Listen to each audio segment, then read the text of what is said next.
Buddhism class? Yeah. Okay, great. Should we sit? Yeah, come close.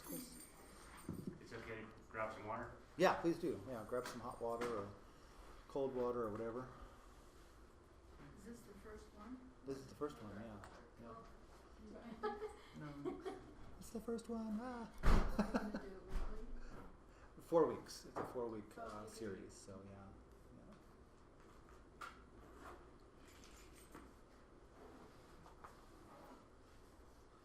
Hey everybody online, if you're out there, we're going to get started here in just a couple minutes, so just bear with us for a minute or two.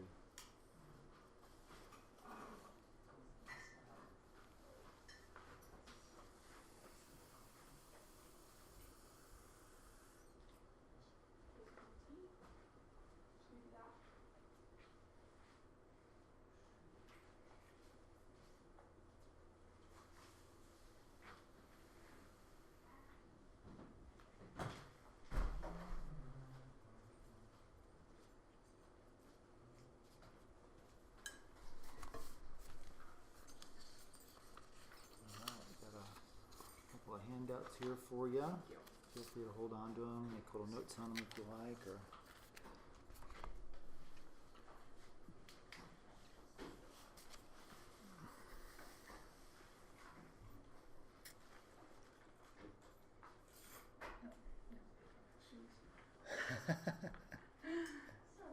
it's all right.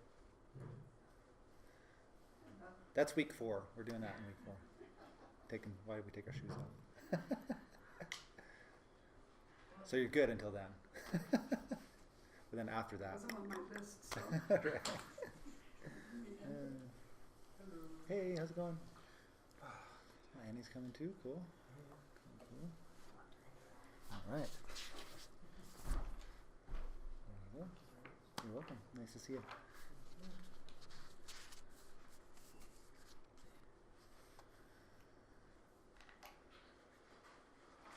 Hi. Good. How are you doing?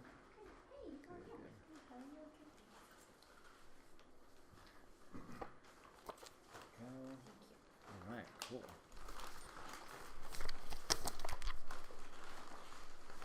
All right. So, actually, let me just do a couple little opening prayers here. So. And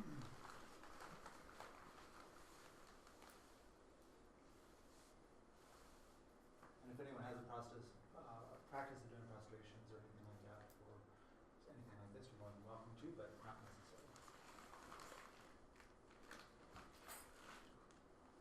So good. Lucky. Some good.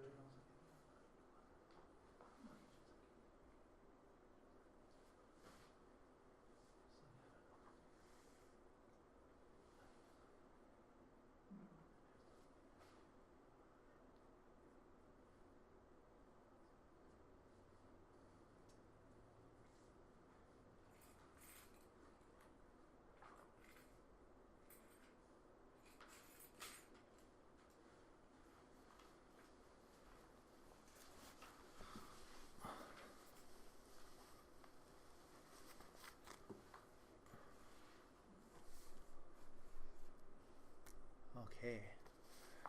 Welcome everybody. Thank you for coming. It's great to see everybody here, and what a lovely group of people. So this is great. Thank you online folks out there. Thank you for joining us and signing up for this Buddhism 101 class. We're really happy to be able to provide this here for everybody, and I hope that I'm up to the task to teaching the class. I mean, it's Buddhism 101. Yet at the same time, there's ideas and concepts that really take a long time to study and to integrate into your life and really understand. So I'm fairly certain I'm going to get in over my head at least once or twice, but I'll let you know when I'm drowning and say, hey, I don't know what I'm doing. Talk to His Holiness or something, So. But yeah, so anyway, so my name's Chris, and I'm the director here for at least for the summer here of the Way of Compassion Dharma Center, and I've been friends with John Bruna for a while, and we were actually, both of us were monks for a little bit, not together, but we both kind of took the monastic path for a little while. I spent a number of years in India studying under His Holiness the Dalai Lama, and not as a direct student, but receiving many teachings from him, as well as other some wonderful teachers over there as well, like Jetsume Tenzin Palmo and Songsar Khyentse Rinpoche and some others. So I'm by no means like a Buddhist teacher of any sort. So I want to make that clear right now that I'm really a practitioner who has maybe spent a little bit of time and effort studying the Dharma, but I've really only been studying and practicing for about 10 years. So that's not really a long time. So I just want to let you know that we're here to sort of like learn together. I've put together some course material that introduces some basic Buddhist concepts that will hopefully shed some light on this amazing, quite complicated at times and wonderful path known as Buddhism. But we're really just going to touch on things. We're just going to like have little taste. It's going to be like little tray of amuse-bouche, a little bit of this, a little bit of that, and then we're just going to taste it and say like, that's nice. I like that. I want to learn more. And then I'll hopefully be able to give you some guidance in terms of like where to go next. Some books that you can look at and teachers that you can learn from. So who will actually be able to explain things in a really, competent way, I guess you could say. So, so before we actually get started in the formal class here, there is a very common practice in Buddhism called generating motivation, generating the mind to benefit others, basically, the altruistic mind. So before we do any kind of Buddhist practice, we like to try to do that. So whether it's listening to a teaching, sitting down to meditate, doing any like complex, sadhana practice or anything like that, we just kind of take a moment to reflect on our motivation. Why are we doing this thing?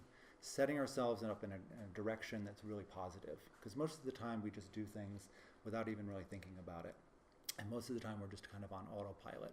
So we want to take a moment and just quietly come into ourselves and just kind of think, so why are we here? Why do we want to learn about Buddhism? Why do we want to learn more about this? Is it just to enrich our own lives? Is it to make ourselves feel good or happy? Is it to alleviate our own suffering? All of those motivations are fine. Of course, we want to call those to mind, but we also want to maybe expand our motivation a little bit and then also include others as well in our motivation. So we want to think to ourselves, may I listen to this, may I participate in this class with the aim to learn more about the Dharma, more about who and what the Buddha was all about, so that I can benefit not only myself but others as well. And then if we can,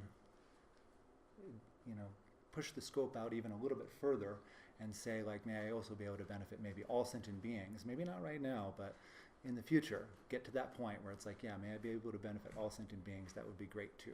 So let's go ahead and take that few minutes here to call that motivation to mind. Just think about why we're here and create a really positive motivation as big as we can.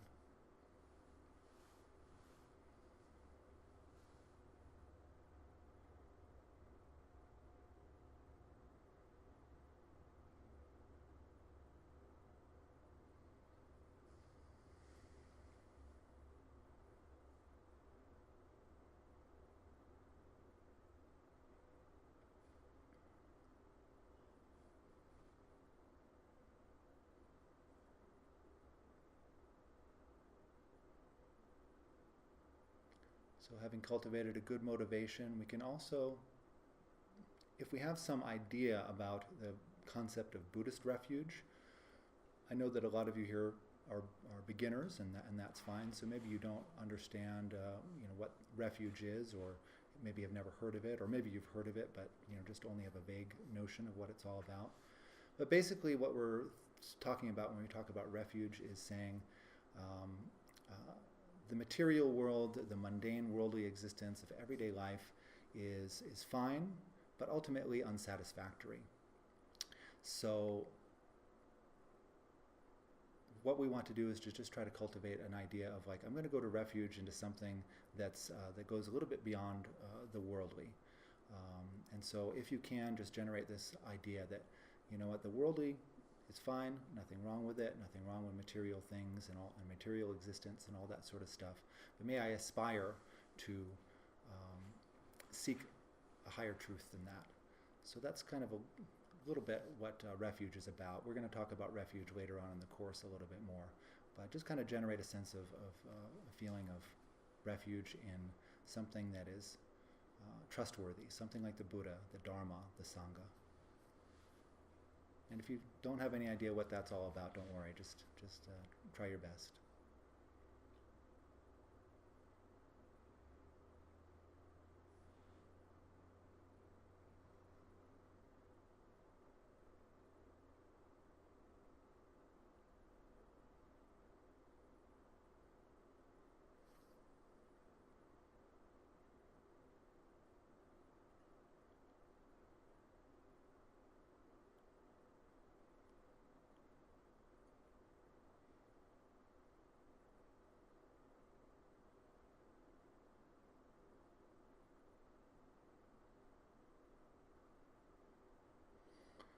Okay.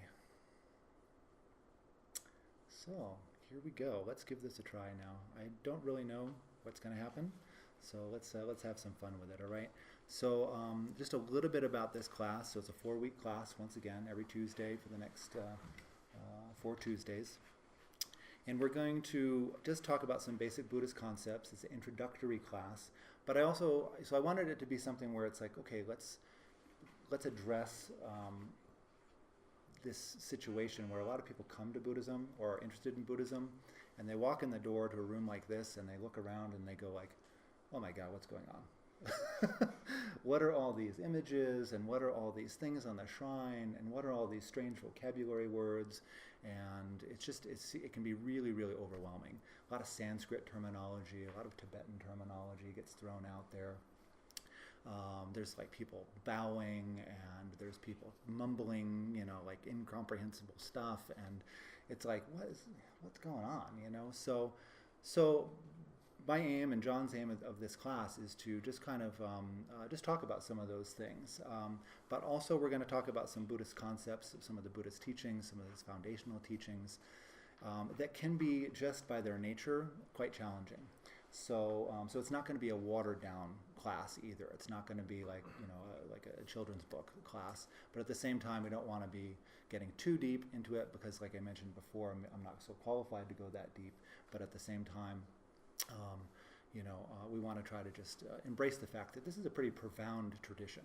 These concepts are really amazing, and the path that the Buddha taught. And this is the Buddha Shakyamuni right behind us here, an image of him actually attaining enlightenment at the moment that he attains enlightenment. Taught a path that was really, really useful, even to this day. It was, well over 2,500 years ago. Their estimates now are that it might be even 3,000 years ago that the Buddha, the historical Buddha existed, attained enlightenment, and then taught for about 40 years. But so it's a very profound path, a very useful path. So we're going to get into some stuff that sometimes is a little bit meaty, but don't be afraid of that. But let's just know that's what we're getting ourselves into a little bit here. So I have about 3 weeks of course material laid out. The 4th week, though, I have kind of open. So I want you guys to kind of think about, if you're going to continue for the full 4 weeks, to just think about and jot down little notes about things that you want to know about Buddhism, things that you're like what's that prostration thing all about? Or, why do we take our shoes off when we go in the shrine room? Or what are the offering bowls on the shrine all about, and things like that. So just jot down some notes, and then let me know in the next couple of weeks or so, whether email or let me know here in class or whatever, and we'll try to make a class that sort of meets all of our needs together. So and that'll be like our final class, and we'll talk about a bunch of different things that you guys find useful and are interested in. Okay, so that all being said, let's go ahead and get started into week 1 here, and I wanted to start with maybe kind of the obvious, which is like, who is the Buddha? Oh yeah, sorry about that. That's fine. Yeah. So who is the Buddha? Yeah. I mean, this is a major question, and sometimes it's something that gets swept under the rug sometimes a little bit. You know, people are just jumping right into the teachings and meditation practice. And in the Tibetan tradition, there's a lot of like rituals and prayers and chants and all kinds of things like that. And sometimes the historical Buddha, who he was, what he did, and what he taught, it's all in there. It's all in there, but it's nice sometimes to come back to the actual story that's told over and over and over again of the Buddha's life. Okay, so I'm basing tonight's talk a little bit, the portion on the Buddha's life, on this book here. It's called The Buddha, His Life Retold by Robert Allen Mitchell, and it's an amazing book. This guy was I think he wrote this back in the 40s or 50s or something like that. He had a correspondence going with Albert Einstein. He was a super brilliant genius guy who worked as a landscaper or something like that. He taught himself Pali. He just said, I'm going to learn Pali, because he was a Buddhist. You know, he discovered Buddhism and decided, this is great, I love it. So he just said, I should learn the original language that all the sutras, all the teachings of the Buddha were written in, and then I'll just translate them, you know, on my own. Yeah, so, okay, sounds good, man. All right, Robert, you do that. Go for it. But anyway, this is a really beautiful book. If you have any interest at all in reading the life story of the Buddha, really from the time of his birth, even before his birth, actually, up to his birth, all the way through his early life, into his his study and practice of meditation, up to the point he attained enlightenment, and then his entire life of teaching after that. This is, in my opinion, the book. So it's really good. It really inspired me when I first started, and I've started reading it again, and it's so beautiful. So we're going to base a little bit of this talk on this. So let's just talk about the story of the Buddha. You know, this is about 2,500 years ago, maybe 3,000 years ago. The way the story is normally told is in this very grand Indian style. You know, this really amazing sort of epic, poetic style that uses this incredible imagery, and it just sounds, at first read, to be like, kind of like, oh, this is malarkey. You know, this didn't really happen. How could any of these things possibly have happened? Things like that. And the thing is, we just have to understand that's the mythological style of storytelling from those times, when these incredible images are being used to convey actual truths. It's not, you know, Joseph Campbell said, you know, you don't want to mistake the metaphor for the truth, what's being conveyed here. So a lot of what's being talked about in the Buddha's life story that's told in this grand Indian style is sometimes it's metaphor, but sometimes it's it's true, and it's rooted in fact as well. So we have to be able to discern, and we have to understand that this story is being told to inspire us. That's the main thing. It's being told to inspire us to investigate our situation in life, to work on suffering, to take some responsibility for the fact that, yeah, we're in a situation where we're suffering, but we can do something about that. And then we can look to the example of the Buddha's life and say, like, okay, so what did he do? What steps did he follow to get there? And it's sort of like it's a blueprint for how to deal with the main issues of human suffering and human existence, the main problems, and, you know, attain enlightenment, attain freedom from that suffering. So when we're talking about the Buddha story, it can get really dramatic really fast. So it starts out with the Buddha's mother-to-be has taken a vow of celibacy. So she doesn't want to have any children. Well, she has a dream one night, and she goes to this place called the Tushita Heaven.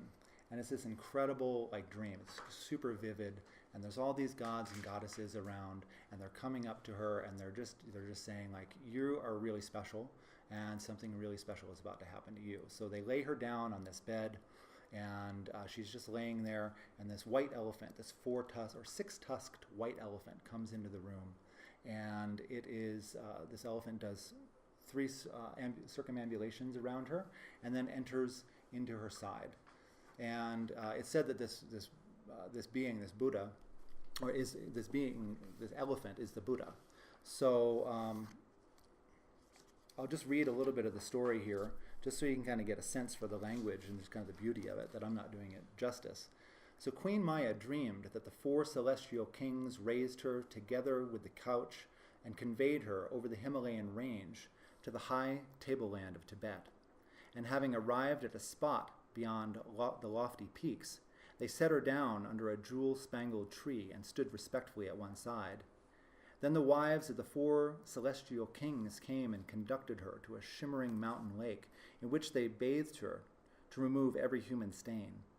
And after clothing her in divine garments, the goddesses anointed her with heavenly perfumes and decked her with celestial flowers. Nearby was a silver mountain surmounted by a golden mansion.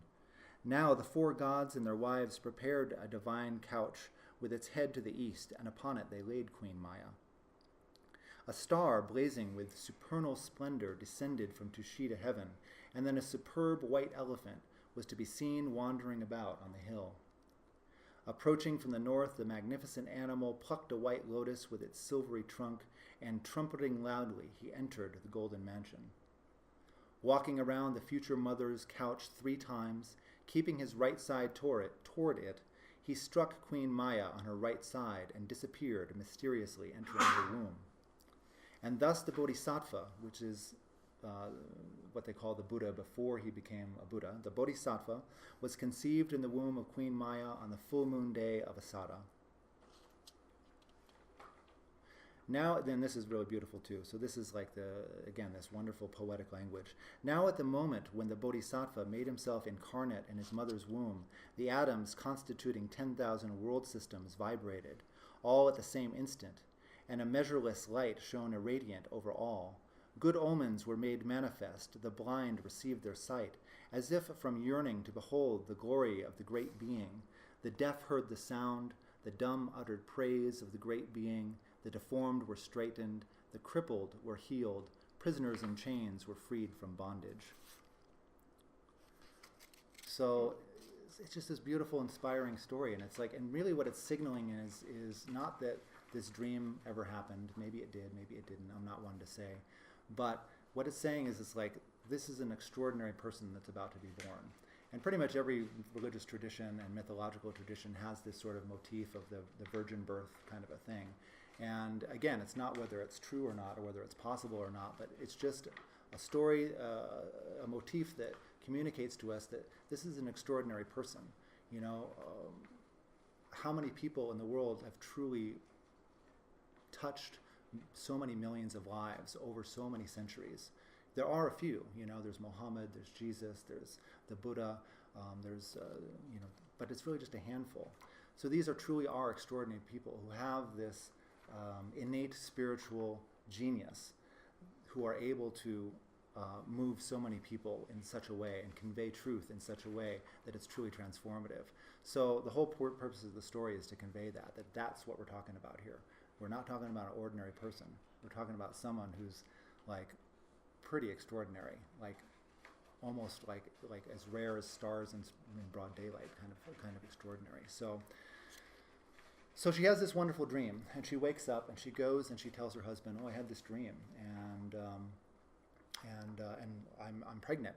And he's like, "Oh, okay. Well, that sounds pretty auspicious. That sounds pretty exciting. I mean, they believed that kind of stuff at that time, so that magical things like that happened. So her husband, who's a king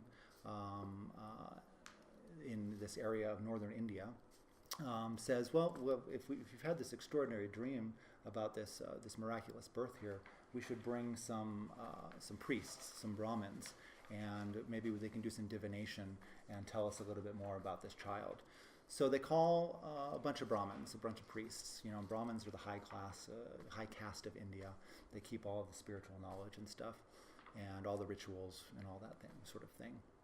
So they come and they do their divinations, and all of them say, like, yes, this is a truly extraordinary child. And the king asks, well, do you have any prophecy for him as to what he's going to accomplish in this life? And they said, yes.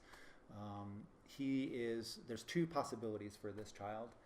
Either, so if he lives the household life, if he lives just an ordinary, mundane life as a prince of you, the king, and he does not get exposed to the sufferings of the world, then he will become a universal monarch, a world ruler.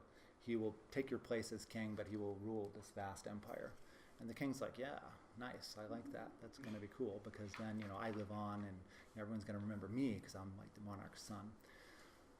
But they said, well, wait a minute. Okay, well, that's one possibility. The other possibility is that if he sees the 4 signs, and the 4 signs are an old person, a sick person, a dead person, or a dying person, and a ascetic, someone who's renounced the worldly life, then he is going to renounce everything, and he's going to attain liberation from suffering, from samsara, and become what's known as a Buddha, an awakened one, and be, instead of a material monarch or a material king of a material realm, he's going to become a spiritual emperor kind of a thing, a Buddha. So the king's like, oh man, I don't want any of that. I don't want any of that, because that would bring shame upon me and my family and my name and all that sort of stuff. So anyway, so this is just before, this is a little while before he's born. So he's making a plan already to himself what he's going to do about that. So Queen Maya, after about 10 months or so, gets coming to near the end of her pregnancy. At that time, a young woman would go to her family's house or estate or whatever to give birth. And so she was making that journey. And on the way, she stopped in this place in what's called Nepal today, called Lumbini, which is this beautiful grove of mango trees and beautiful flowers and gardens and things like that. And she stopped there to rest for a little bit. She went under this beautiful tree, and she just leaned over on the tree, and then out from her side, the child who was to be the Buddha just sprung out of her side and just magically was on the ground. He said that he took 7 steps, and he said, and he pointed up and he pointed down, and he said, "Neither above nor below has there ever been one born such as me." And he spoke those words, kind of prophesizing his own enlightenment, actually. So anyway, so the child's born. They go back to the king's palace. There's all these celebrations, and it's wonderful. Everything's great. There's another prophecy given as well that, again, he's got the 2 choices. Either he's going to become a king of the worldly world, or he's going to become a Buddha. And so it's at that moment that King Sudana says, there's no way that's going to happen. And he makes a vow to say, like, I'm going to make sure that this child of mine, this son, never sees any suffering whatsoever. He's going to have just only the best. He's going to have only the most beautiful people taking care of him. He's going to have only the most beautiful food. He's going to never see any old people or sick people or anything like that. So that's how the Buddha grew up, actually, until he was much later on in life. So until well after he got married. So this went on until he was about 29, where this king said, no way, he's not going to see anything that's going to inspire him to renounce the worldly life and take up the spiritual path. So he's surrounded with just the most beautiful of everything and the best of everything. And it would be like someone today, like, living in Malibu. They got, they get like a cell phone when they're like 3, and they're just like, wearing like posh jewelry and, little, Gucci bags and stuff like that, and just diamond everything and big screen TVs everywhere, So yeah, they get a, Ferrari at their 16th birthday. What's that? Oh yeah, no, well yeah, but only so, very, very monitored, what they can watch, so only happy stories, So that's kind of the life he lived, and again, whether this is a true story or not, it does happen, in people's lives. We live these sheltered lives. We actually shelter ourselves from the sufferings of the world, from the truth of suffering all the time, and we pretend to ourselves, whether we have a ton of money or not, that, oh yeah, everything's great, and this life I'm living, I'm pretty happy, and things are pretty good, but we don't really we put the blinders on when it comes to the truth of the unsatisfactoriness of this world. So this is the situation that the young Buddha to be is in, except it's kind of being foisted on him by his father. So anyway, he gets married when he's about 16. time goes by. They finally are about to have a child, actually, and so from about 16 to 29, it said that there was this discontent in the Buddha's heart, in the soon-to-be Buddha's heart, and he was surrounded by all this luxury and all this ease, but he was still just like, there's something not right about this. It's just not satisfying. He just couldn't put his finger on it, what it was. And so then one day he gets in his chariot, and his charioteer, his good friend, takes him out to this other part of town. And the gods are intervening at this point, actually. They're saying, like, enough of this, cushy life, Buddha to be. You need to see this stuff because, you need to become a Buddha. You can't just live your life just, drinking Cristal, And, and so on the way from the palace to this little town just outside the palace walls, he sees on the way a sick person. And this person is just kind of wasting away, and they're not well, and the color of their skin is very pallid, and they just kind of look kind of terrifying, probably a leper or something like that. And the Buddha says to his charioteer, he's like, "What is going on here? Stop. What's the deal?" And so I'll read a little bit from the book here.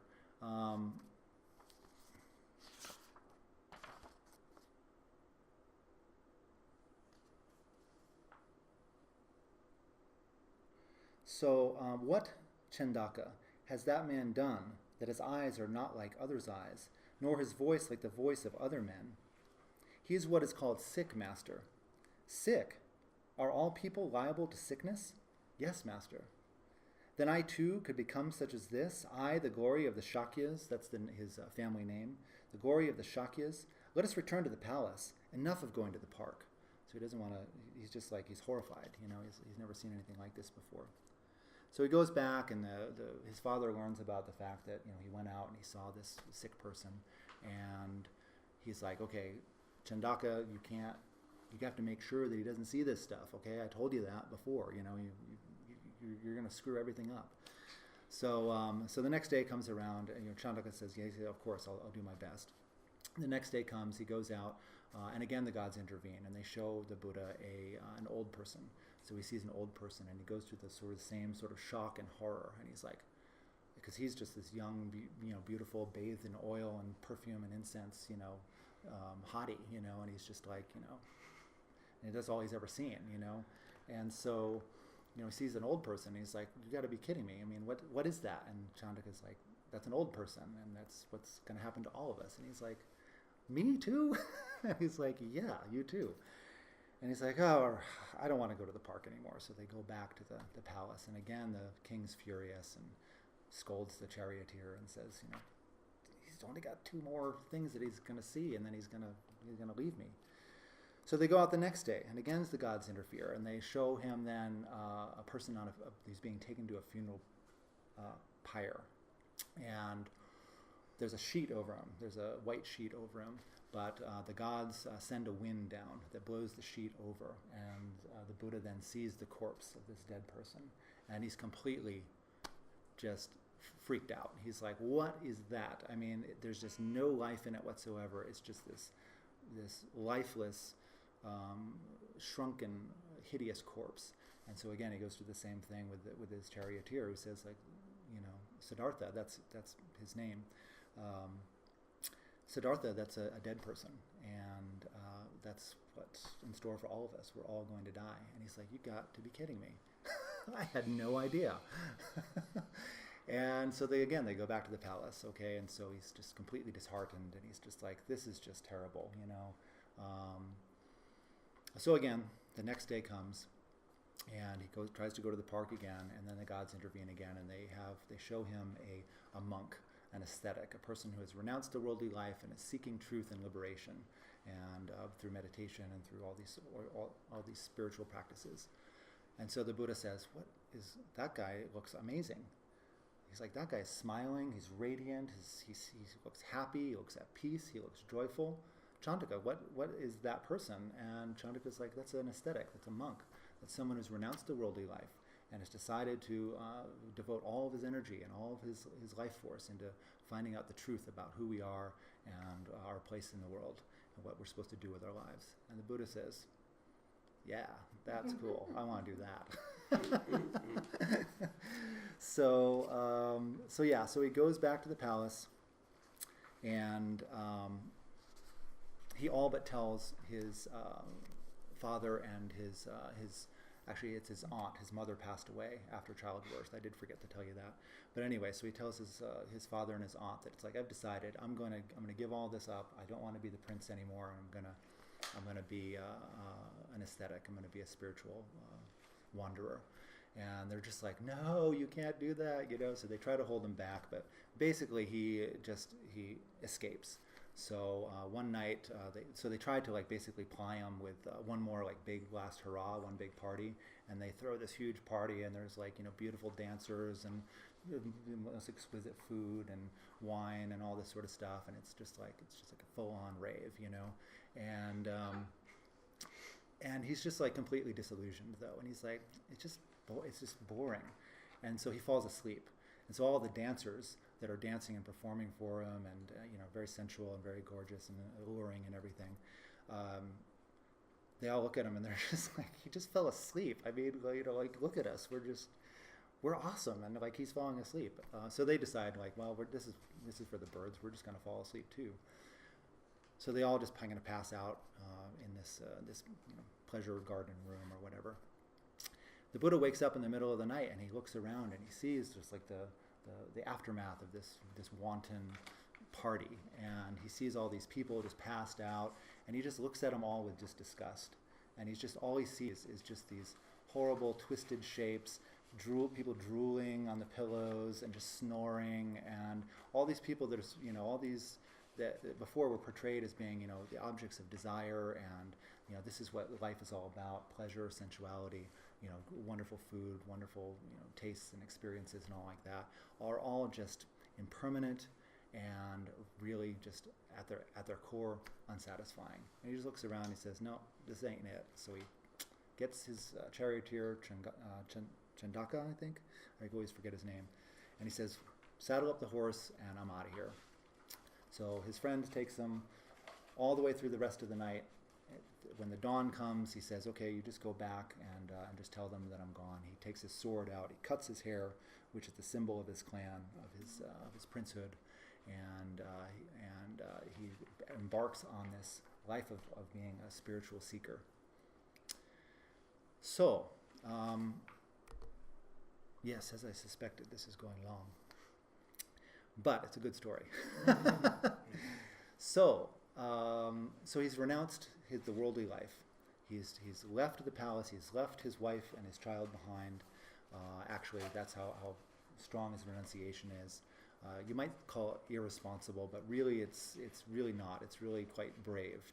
He doesn't, it's not that he hates his wife. It's not that he hates his child. It's just that he's saying this householder life is only going to get in the way of finding liberation, finding nirvana, finding peace, finding the truth. So he spends the next 6 years studying, practicing, meditating, engaging in extreme austerities and ascetic practices. And you have to understand, at India at the time, there was a lot of people doing these sorts of things. There was a lot of people out there that were like, nope, I'm going to find what's called moksha, or liberation, or nirvana. And seeking for the highest spiritual truth. It was an incredible, incredible time. There was a lot of teachers teaching vast amounts of students. There was a lot of individuals who on their own were going out and doing all these practices, like not eating, not drinking water, holding their breath, standing on one leg, walking around with one arm up in the air for their entire lifetimes.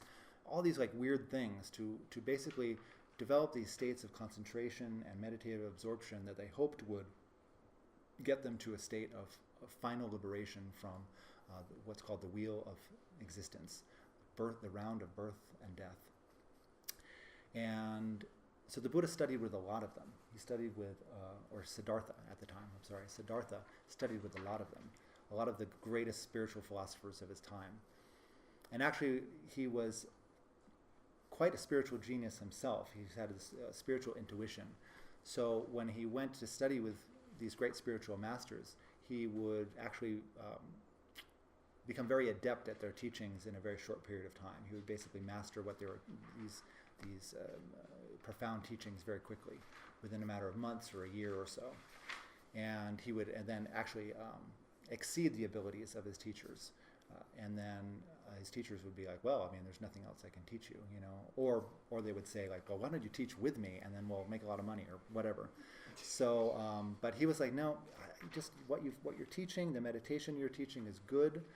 The state that you're attaining is a good state, but it's not the final liberation. It's not the final nirvana that I'm looking for. I'm looking for a cessation of suffering. I'm looking for the end of this major problem. And what is the problem? We all get old, we all get sick, and we all die. And we do it, and we don't just do it once. We do it again and again and again and again and again, endlessly. There's no beginning to it, and there's no end to it. And that was what caused him really to renounce and to go out and to seek this truth. So he does this for about 6 years, studying with all these teachers. Then he goes off on his own. And he says, okay, here's what I'm going to do.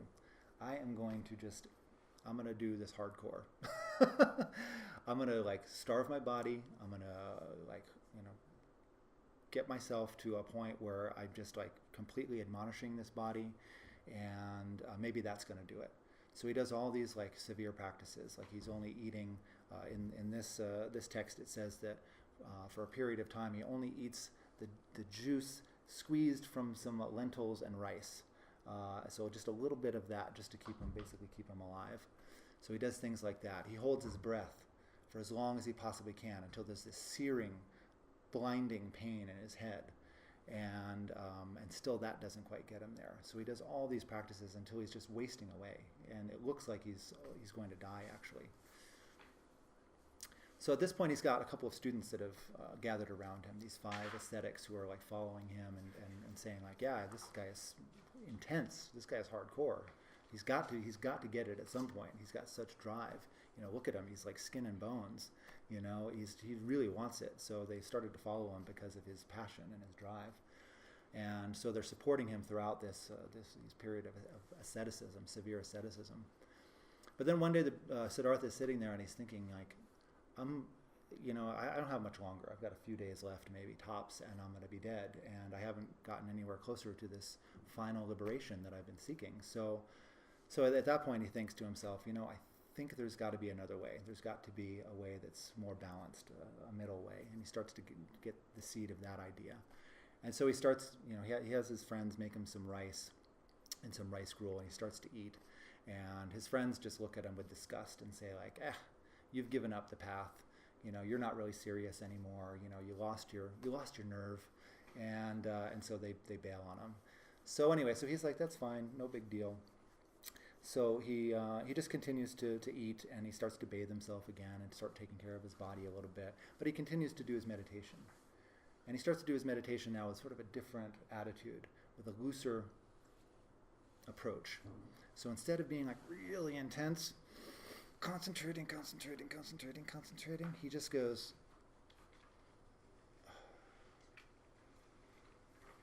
and just concentrates in a much more relaxed way, and says, you know what, this is where it's at, all right? I got to take care of my body. I don't know how to pamper it, but if I'm dead, I'm no good to nobody.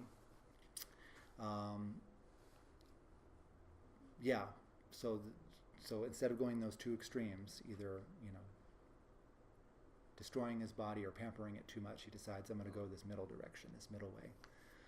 So he does that for a little while by the river Ganges. He's near this place in India called Bodh Gaya. And so he's kind of doing that for a little while, and he's got a nice routine going.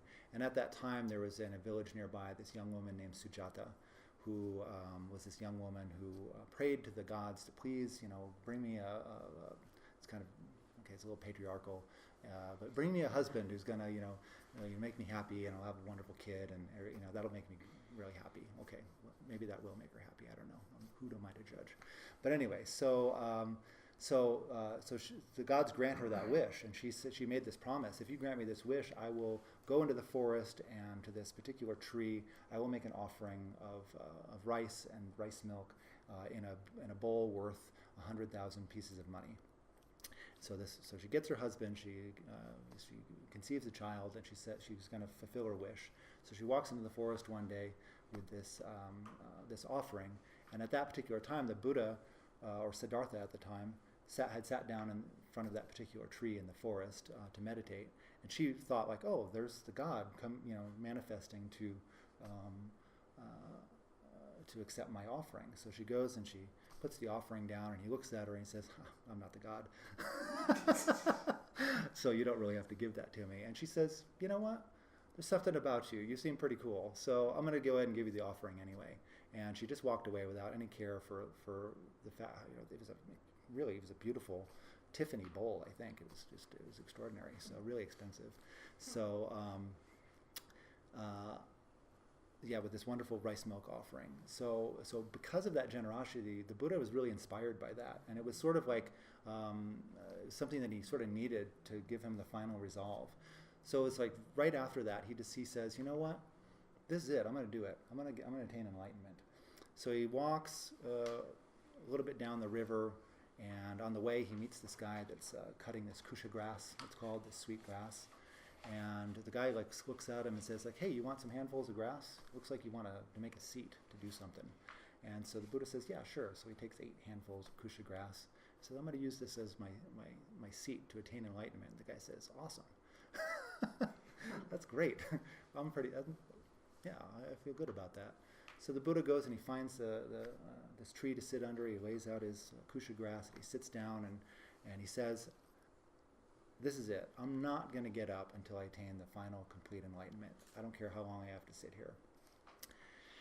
And so he does. So he sits down, and then the real challenge begins. Then what happens is that his mind starts to really throw all of these obstacles at him. And they call this deity, this god called Mara, who is the god of the world, the tempter. And he's kind of like this Satan sort of character, in the sense that he's an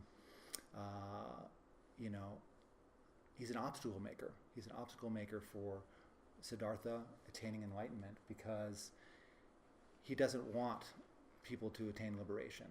He's happy, like everyone's basically is controlled by their sensual desires, by their fear, by their grasping, by their delusions, by their ignorance, by their selfishness. All these sorts of things keep us from understanding who our true nature, our Buddha nature.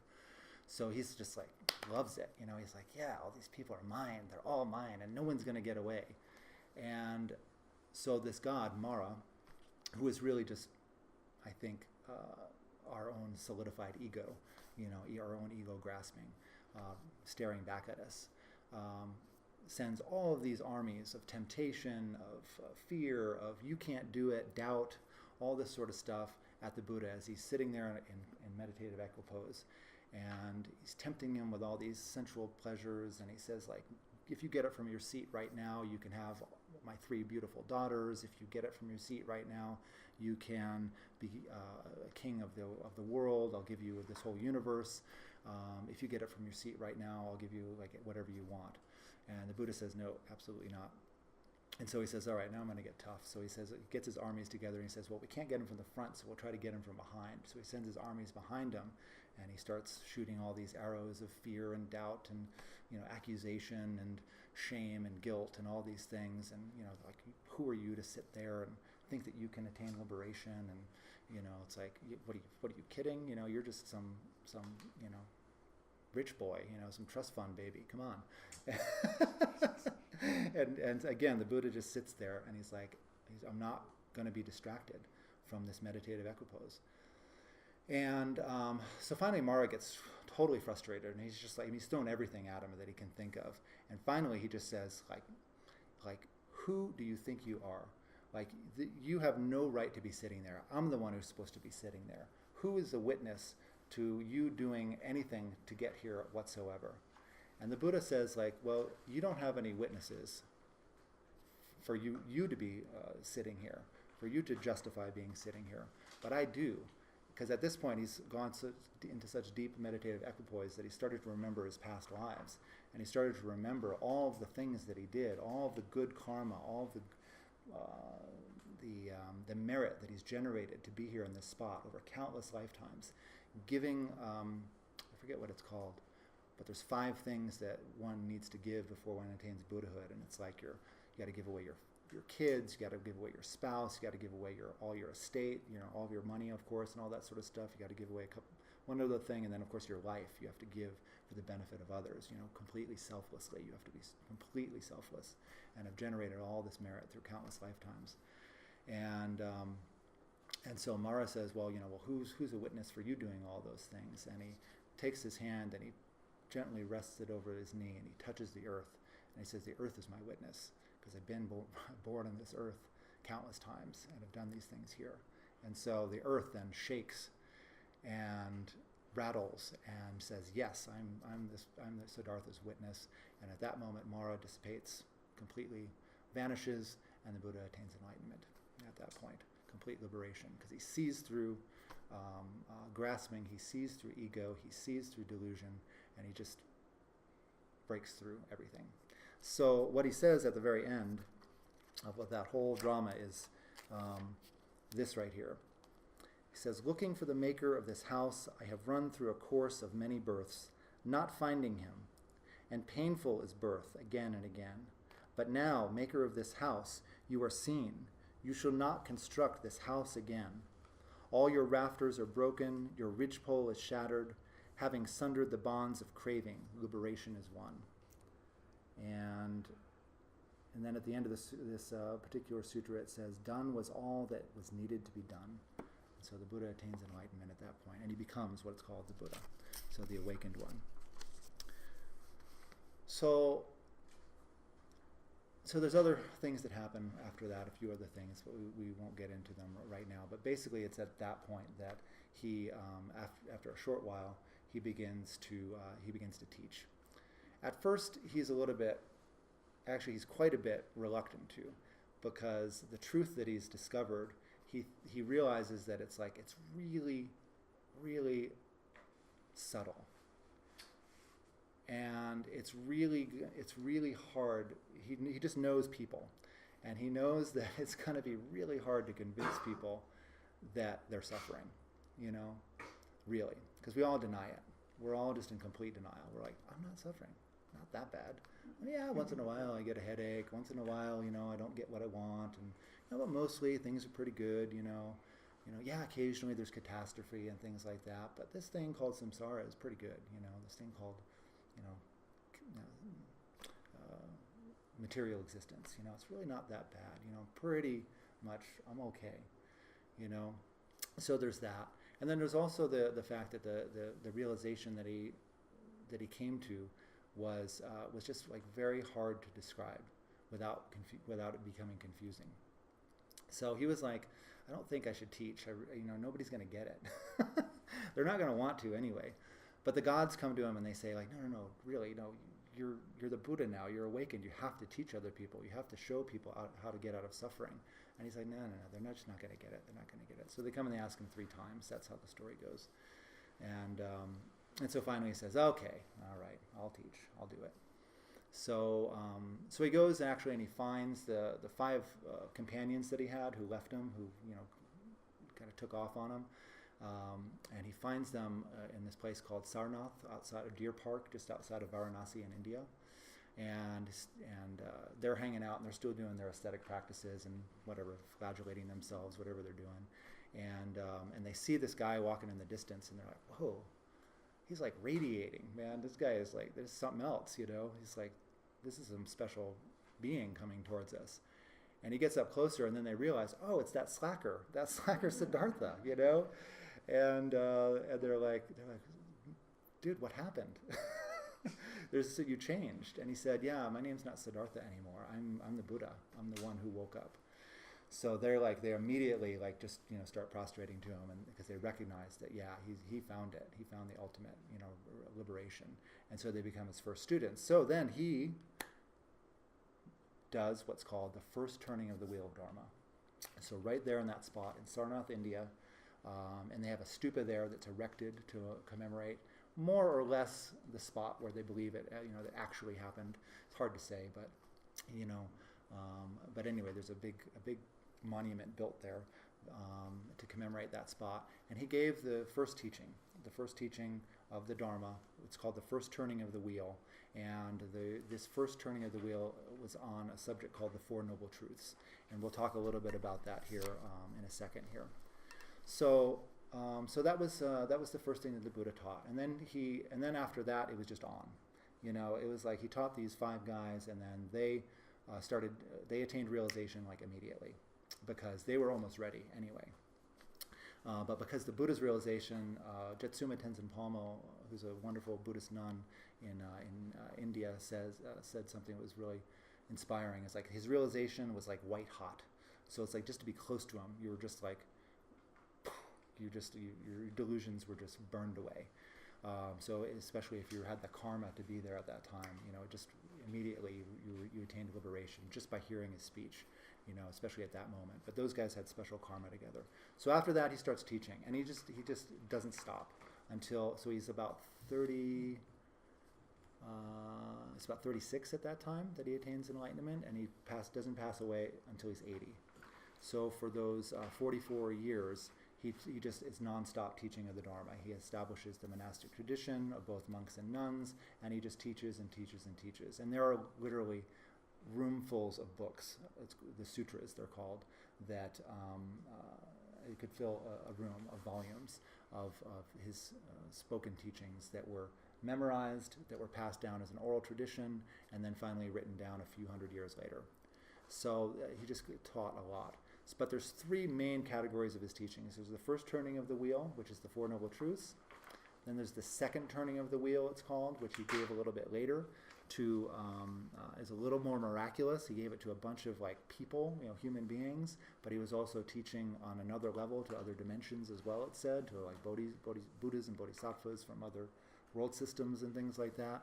And this second turning of the wheel took place also near Bodh Gaya, where he attained enlightenment in a place called Rajgir.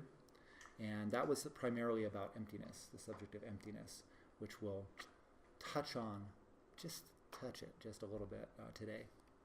And then the third turning of the wheel, which he gave later on, which is a very profound teaching, which again was something that was quite miraculous, it is said, was on what's called the inherent Buddha nature of all beings.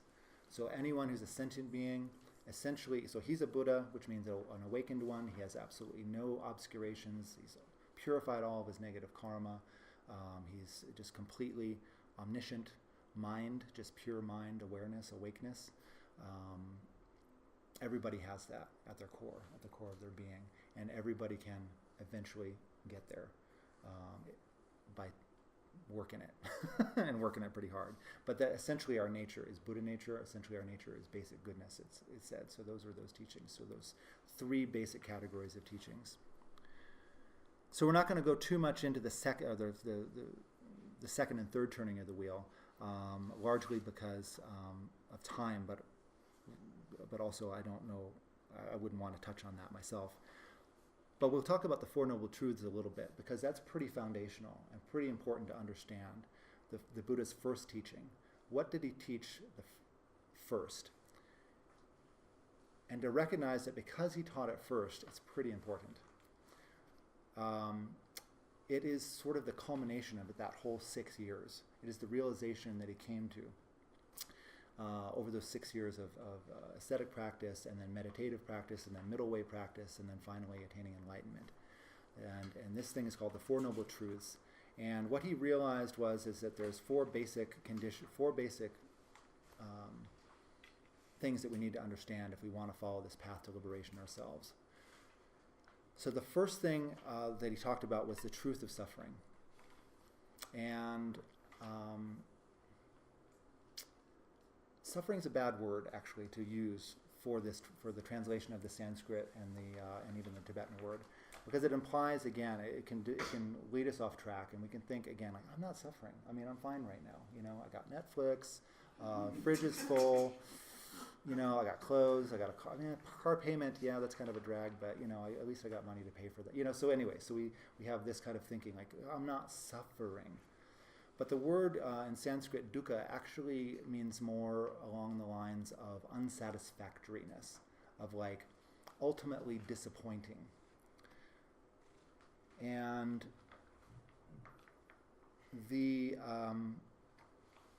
and if we look at it from that point of view, and we really examine our lives closely, then yeah, we can kind of get to that, I think, a little bit more. We can really kind of accept that a little bit more. Yeah, I've got Netflix, but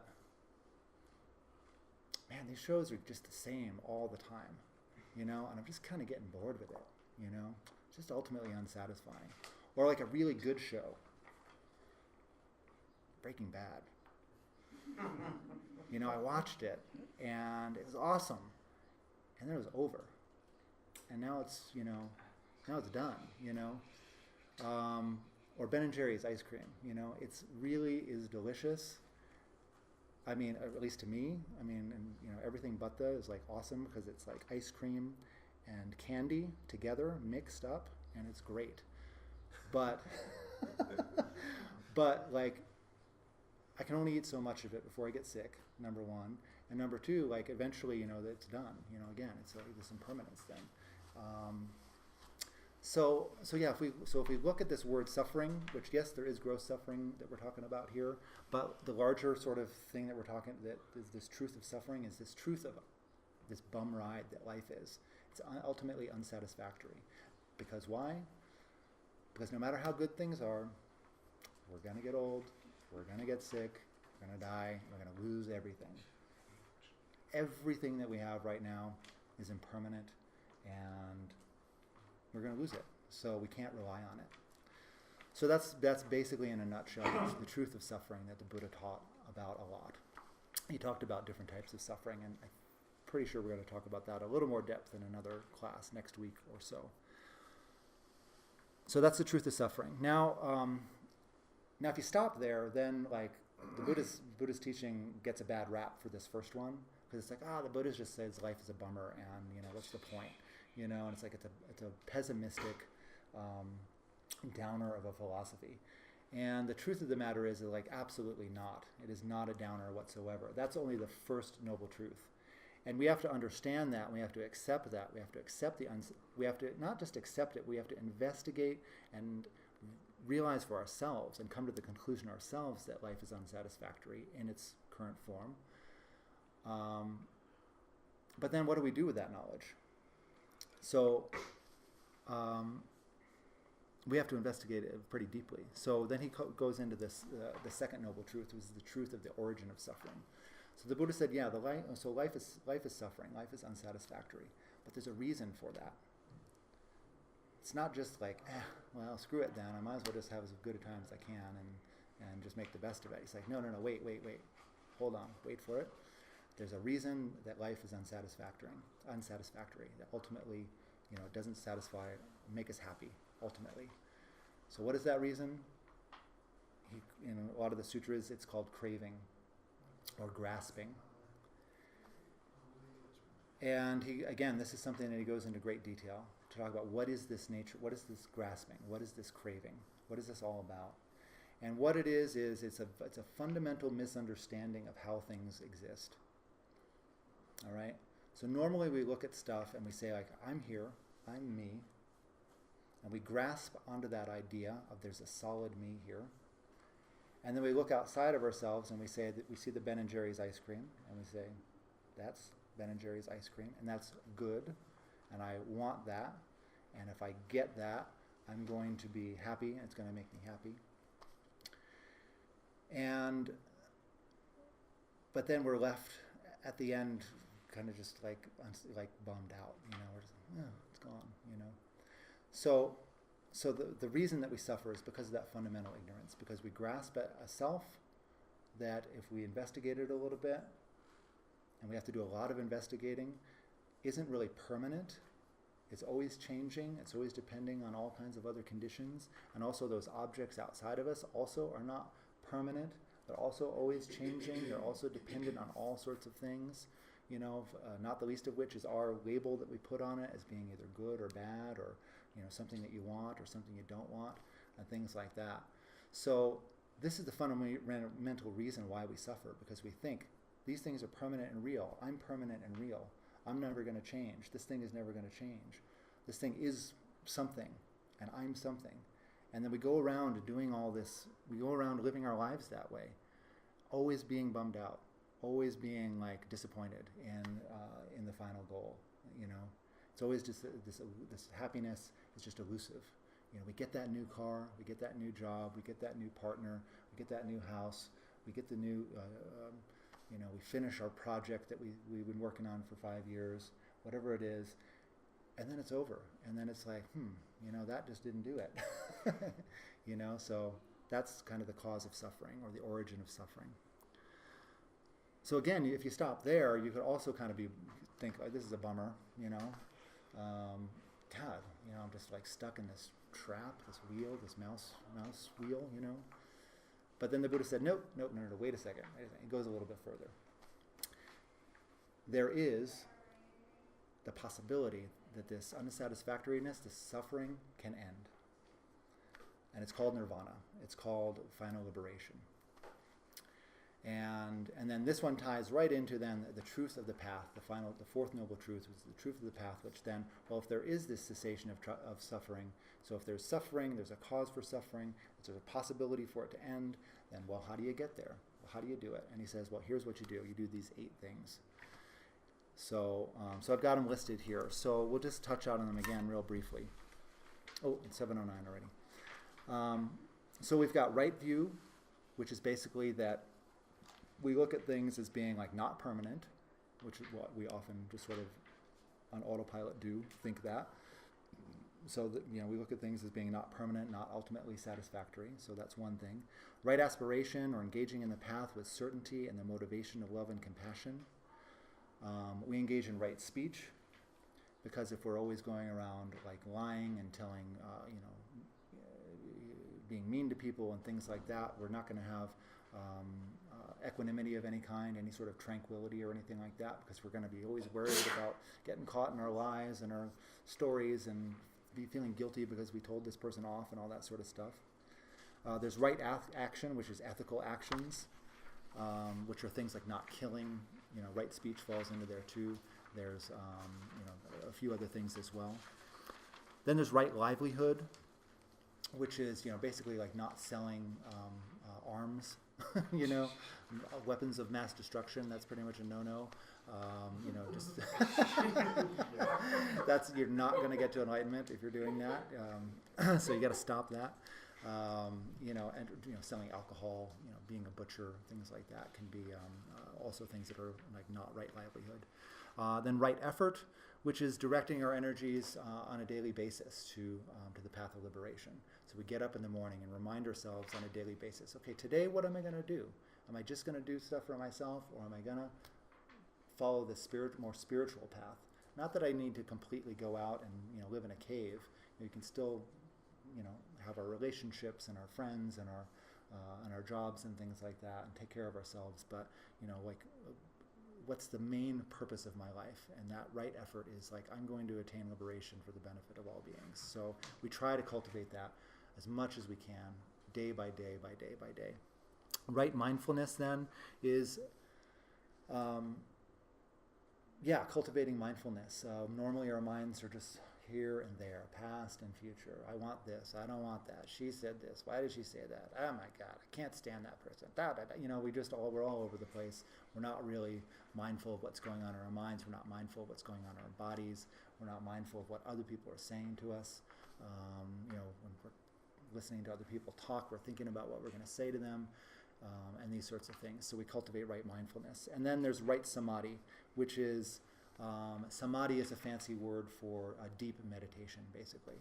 So once we've attained this mindfulness, this ability to keep our mind stable on one thing, then we direct that stability to this more of what is our true nature, or the nature of our minds. Okay. And then I had a little note down there. The term right can be a little misleading, because it can have a connotation of right and wrong, or like I'm right and you're not following the right view or whatever. So it's not like that at all. It's really more about it being,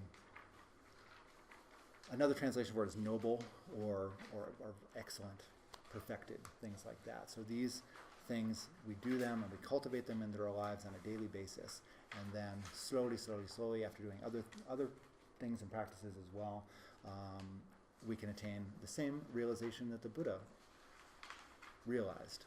So that's really the uplifting thing, I think, about Buddhism, is that Siddhartha sat down and he put in the effort and he said, I'm going to do this, I'm going to attain liberation, and he did it. And what he found is not that like it made him special. He just saw things as they are. That's the main thing about the Buddha's teachings. It's not that he became I know that we do a lot of prostrations and things like that, a lot of reverence, a lot of praying and things like that. And this is all appropriate stuff, and we'll talk a little bit more about why we do that too. But the point of the Buddha's teachings is that we all can attain the same state that he did. So he's not a savior. He's not a figure. He's not a god. He's not someone that has any power over our lives whatsoever.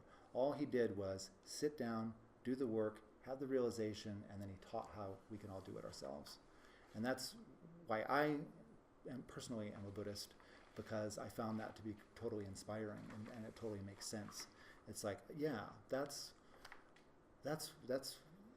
something worthwhile, to try anyway, to try. It's going to take many lifetimes for us because we're ordinary, beings ourselves, but lifetime after lifetime after lifetime, it's possible. So that's what he's teaching. So anyway, so we've gotten through the first two parts of what I wanted to get through today. There's two big things left, but I think we'll just leave them as a quick explanation of what they are, and then you can read them later. Because these two things the Dalai Lama gives teachings, for example, on the Heart Perfection of Wisdom Sutra that last for days and days and days and days. And there's huge volumes of text written on what these few lines mean. And it's really the heart of the Buddha's wisdom teachings. So it's called the Heart Perfection of the Wisdom Sutra. This is part of the second turning of the wheel that we kind of alluded to here, the second sort of chunk of the Buddha's teachings. So this is something that you can go over by yourself at home, read it. If you're interested in bringing it into like a daily practice or anything like that, or a periodic practice where you want to just read it from time to time, do. It's very interesting. It's going to be probably almost indecipherable at first, but I think it'll speak to you a little bit. There's a really profound wisdom in it. So take a look at that at home on your own. If you have any questions about it or want some more, a little more information, it's something that if you have tasted a little bit of this and like, I want some more, you're gonna need to get a little more and a little more and a little more. And you could spend your whole life studying this one sutra, for example, and just still be like, yeah, I want more of that. Yeah, I want to understand it even more deeply, So it's not something you're going to read once and just be like, I didn't get that, or I'm just going to leave it, or we'll just leave it, So, and then the other sutra here is the Karaniya Metta Sutra, and so there's two kind of basic components to the Buddha's teachings. There's the teachings on wisdom, but then there's also the teachings on compassion. And it says that without one, it's like a bird with only one wing. So in order to fly, you need to have the two wings, wisdom and compassion. So this is just an example of some of the teachings on compassion that are out there from the Buddha's speech. So again, this is something that you can look over on your own and just kind of peruse and just read one of the verses, think about it, see how it makes you feel, explore it. So so that's about it for this class today. So I think I would just like to emphasize before we finish just kind of the main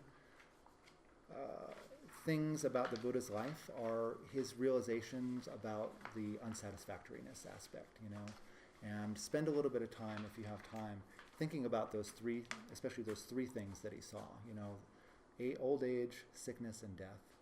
And spend maybe the next week, if you can, a little bit of time every day, a few minutes, 5 minutes, and just go, is that true? Is it true that everyone, including myself, is going to grow old? Is it true that everyone, including myself, is going to get sick? Is it true that everyone I know, including myself, is going to die? And just kind of think about that. Not in a way that's going to make you bummed out or depressed or anything, although a little bit maybe is okay. That's kind of the point. We're supposed to generate this, this is unsatisfactory. This is a bummer.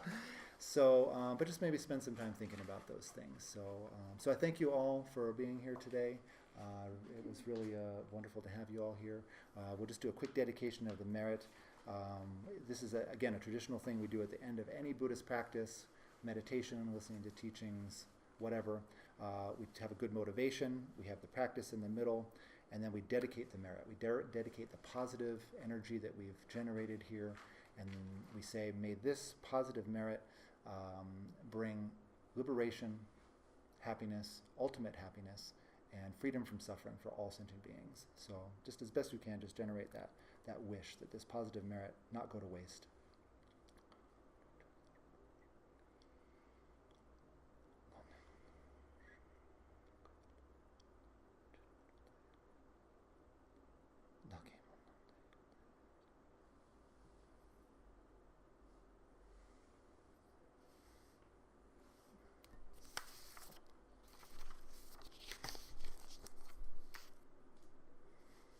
Oh yeah.